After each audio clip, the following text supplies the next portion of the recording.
Daddy, before I go to sleep, can you read me a bedtime story? Well, sure thing, son. Anything for my little mistake.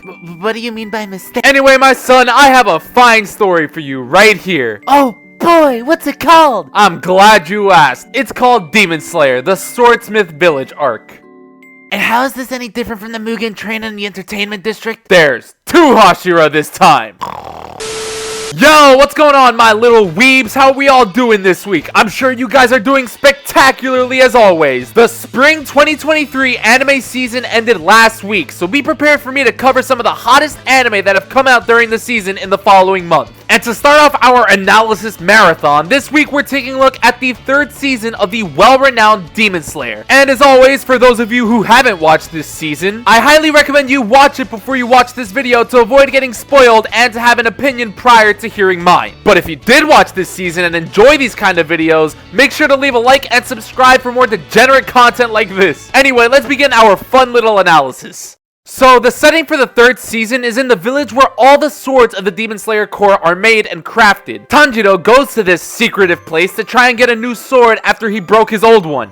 Again. Listen to you little fucking bitch. Once he solicits the production of this new sword and he wanders a bit, he meets up with 2 Hashira, Mitsuri and Muichiro, as well as finding his ally Genya. While they're there, a few demons show up and evidently cause trouble at the village, and well, that's a big no-no. Obviously. Each character has their own battle and each person has their own fight until eventually the demons are defeated and the village is successfully protected. Wait, is this deja vu? Wait, hold on. Did I make a mistake and watch season 2 again? No. It says it right here. Demon Slayer Kimetsu no Yaiba Swordsmith Village arc. This is the new season. Come on, Demon Slayer, you're killing me here. Please, for the love of the man above and below, give me something different. Like, honestly, I'm getting tired of seeing the same thing over and over and over again. I literally explained it in my last Demon Slayer video. It looks like some people over at Ufotable aren't subscribed to the channel because they clearly missed the memo. The worst part is that I expected this season to be like this. I knew pretty much from the first 2 episodes that this season wasn't going to be much different from what we've been seeing from the last few arcs. I saw this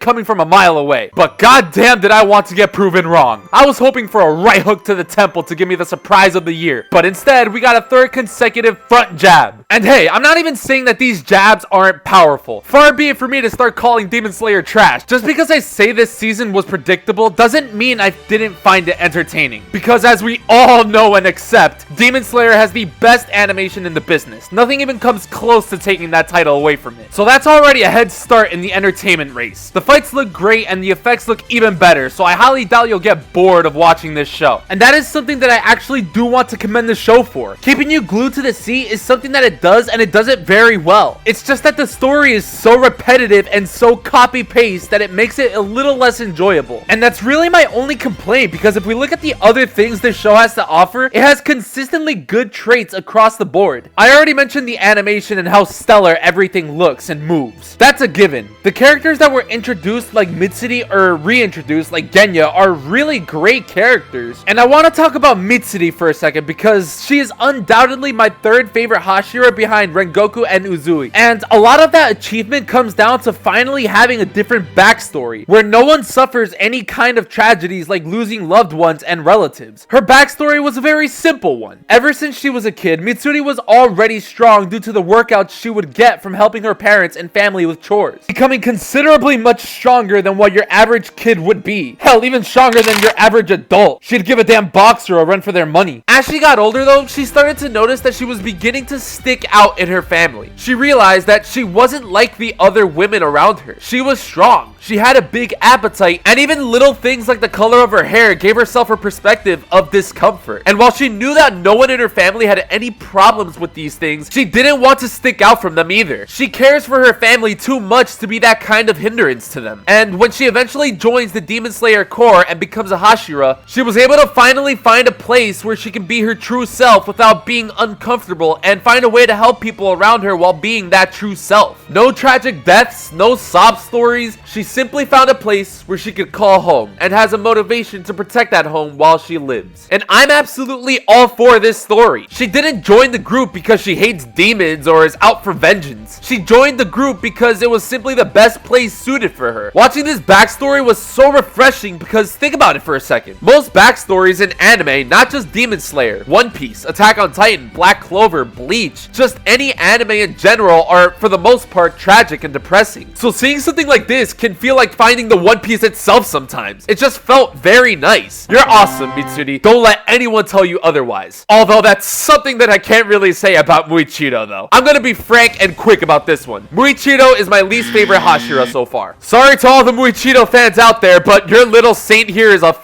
snooze fest. Boring backstory, boring personality, stupid fights with stupid solutions. No, seriously. This whole bubble was one of the most ridiculous things I've ever seen. An ass pull up there with that moment when Inosuke moved his organs to avoid a fatal stab. Yeah, just to me, overall, an underwhelming and uninteresting character. But let's move on from him. I've got more positive things to get to. For example, I've really been enjoying the steady evolution that Tanjiro has been going through, not just in this season, but from previous seasons as well. I'm referring to his level of maturity when it comes to dealing with conflicting situations, whether it be fights or mental struggles. We can see his progress from the first season where he has a clear deficiency in experience to this latest season where his analysis during battles and attitude when it comes to taking on a fight end up being qualities that give him the upper hand. So much to the point where he went from needing a Hashira to bail him out of every situation to guiding the Hashiras around him to approach each situation with as much efficiency as possible. He no longer has to depend on the Hashiras because he himself is becoming and thinking more like them in every battle. And it's really nice to see. This kind of attitude and critical thinking are the things that drive him to make crucial decisions and keep his resolve intact. This is shown in the last episode where he was willing to throw his main goal away, sacrificing the very reason he joined the Demon Slayer Corps in the first place, in order to complete the objective he had right in front of him. And sure, that decision was partly made by Nezuko herself, but once that decision was made, the resolve took over Tanjiro and there was no turning back. He saved and protected the innocent and defenseless villagers and sacrificed his little sister's life to do it.